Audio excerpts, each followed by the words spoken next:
আমাদের আইনশৃঙ্খলা বাহিনী এমন হতে হবে তাদের হাতে সুপর্দ করলে আমরা নিশ্চিন্ত থাকবে তার একটা বিহিত হবে। এমনগুলো আমরা হাতে দিয়ে দিলাম, 2টা টাকা নিয়ে আবার ছেড়ে দিল, এটা যেন আবার না হয়। তো আমাদের সেই আস্থাটা আমাদেরকে আনতে হবে। কাজে আইনশৃঙ্খলাটা এখন আমাদের প্রথম কাজ। এই আইনশৃঙ্খলা ঠিক না হওয়া পর্যন্ত এটা আমরা অগ্রসর করার জন্য পদক্ষেপ নিতে পারবো না। বিশৃঙ্খলা, সহিংসতা এগুলো হলো অগ্রগতির বড় শত্রু। আমাদের যে যাত্রা শুরু হলো সেই যাত্রার শত্রু।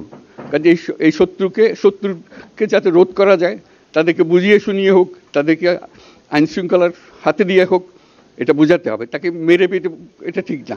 আইনশৃঙ্খলা নিজের হাতে ঠিক না, তাকে আমাদের এর মধ্যে আমরা শুনলাম, আসার পথে শুনে আসছি যে এখানে আইনশৃঙ্খলার ব্যাঘাত হচ্ছে, মানুষকে আক্রমণ করছে, ঘরবাড়ি জ্বালিয়ে দিচ্ছে, সম্পদ জ্বালিয়ে নষ্ট করছে, চুরি করছে, নিয়ে যাচ্ছে, অফিস আদালতে আক্রমণ করছে, সংখ্যালঘুদের উপর আক্রমণ করছে, হিন্দু, বৌদ্ধ, খ্রিস্টান, আহমদিয়া সবার উপর আক্রমণ করছে।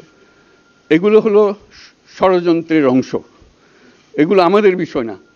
আমাদের কাজ হলো এটাকে রক্ষা করা, সবাইকে রক্ষা করা। এটাকে প্রতিটি মানুষ আমাদের ভাই, আমাদের বোন, তাদেরকে রক্ষা করা এবং আমাদের একটা শৃঙ্খলা ফিরিয়ে আসা।